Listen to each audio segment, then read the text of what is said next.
السلام عليكم ورحمة الله وبركاته. الشمار كفونا كم جرت ماتي ورمي اللي بانستر نجاب جال اللي كان نيكون رامد لفس جرت مرتي سنحق كوجتة هراني تا أجايباتكم كبدي إيه دنجرة حقت أمورا نورد فانا في الراكوتي أكسما كان إنسان لكوف راتاتا سبسكرايب يقول ماتي كينيا تا إيجا وانتونين irraa hojjechuudhaaf qopheeffadhe kan asitti dhiyaatan kanneenidha. Inni kun aannanidha. Inni kun ammoo maashinii. Inni kun jabin jedhama. Hin beektan jedha yaada hundi keessanuu. Kireem xabaqaa jedhama inni suni.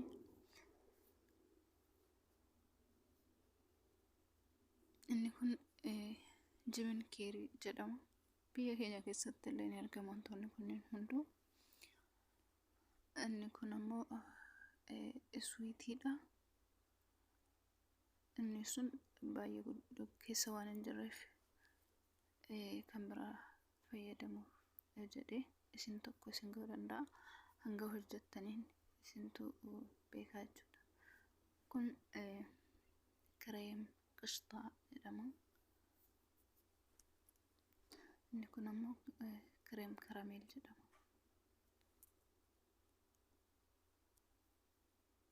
Inni itti aanu ammoo Dream Weave jedhama. Daakuu isaati.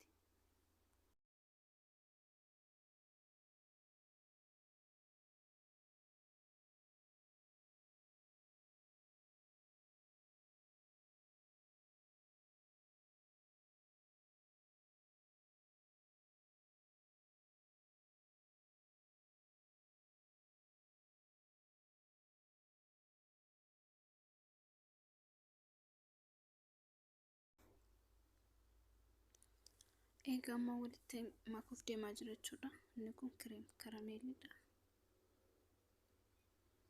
Inni kun ammoo Dream Weave'dha.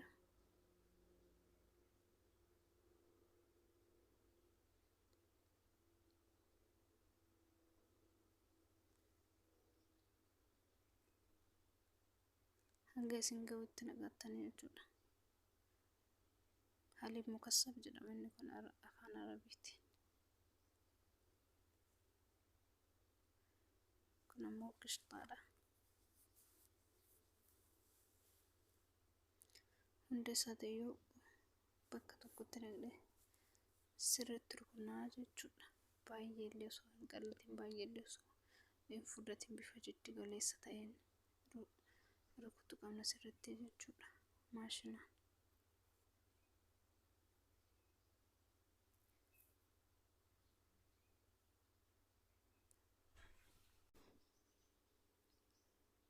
Hunduma isaatu bakka tokkotti walitti naqnaa jechuudha. Kun aannanidha.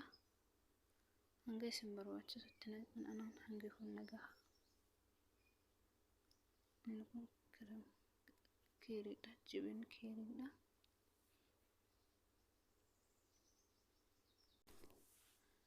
Egaa haala kanaan hunduma isaatu bakka tokkotti walitti naqadhee jira amma rukutuutti jira jechuudha. Sirriitti rukutuu qabdan hundi isaatu akka wal fudhatutti jechuudha. Baay'ees qal'aa osoo hin taane baay'ee sulula osoo hin taane bifa jiddu galeessatti. Bifa jiddu galeessaan rukutuu qabdan jechuudha. Akkuma arguu jirtan kana sirriitti waliin makee jira jechuudha.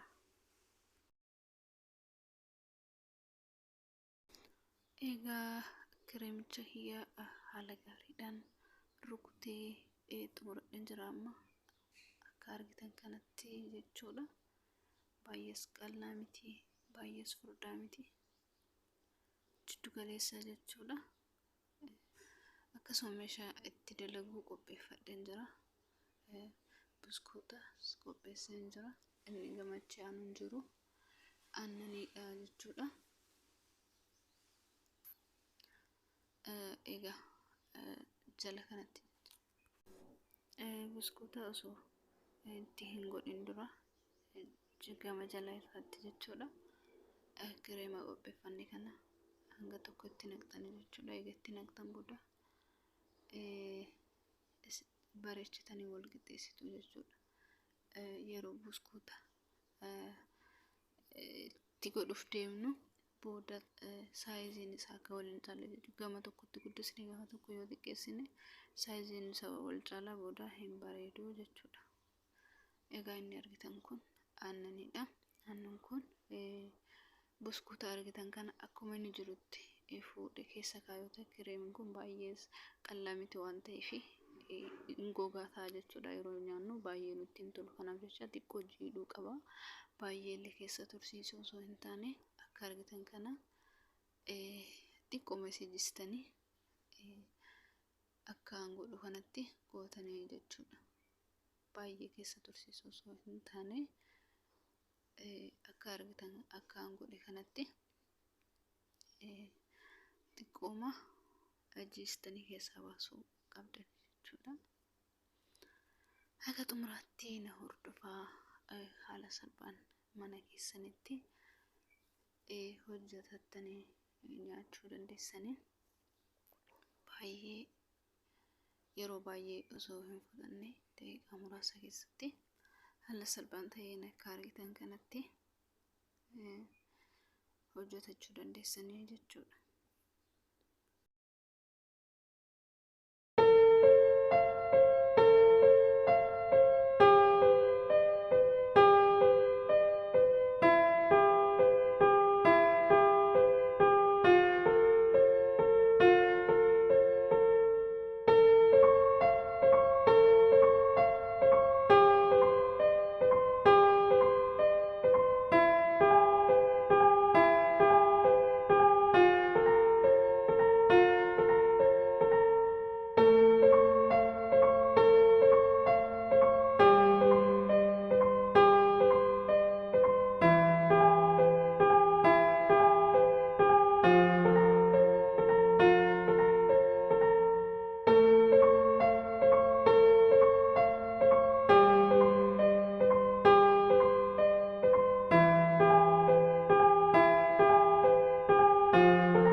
akka argitan kanatti amma xumureetiin jira.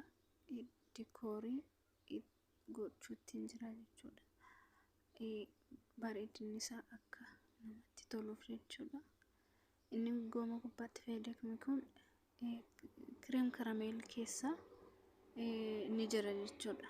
Kireem karameel yeroo bantan buduraa isaa wajjin jira jechuudha. Yoo hin qabaanne immoo yoo argachuu hin dandeenye shokolaataallee aannan wajjin xiqqoo ibiddaan ho'istanii itti fayyadamuu dandeessu jechuudha.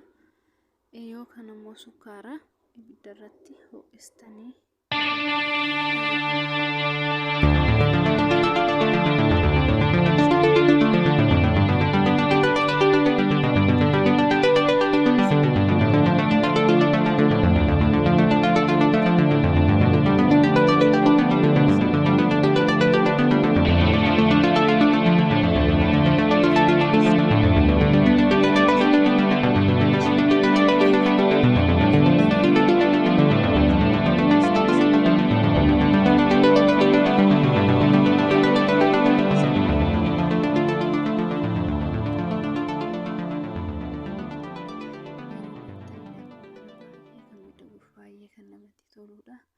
hundi keessanuu haala salphaa ta'een bifa aan hojjedhe kanaan mana keessatti haala salphaa ta'een daqiiqaa muraasa keessatti hojjetattanii itti fayyadamuu dandeessuun isin jedha. Waan hordoftaniif galatooma ulfaadhaa. Like, subscribe, share gochuu hin irraanfatina.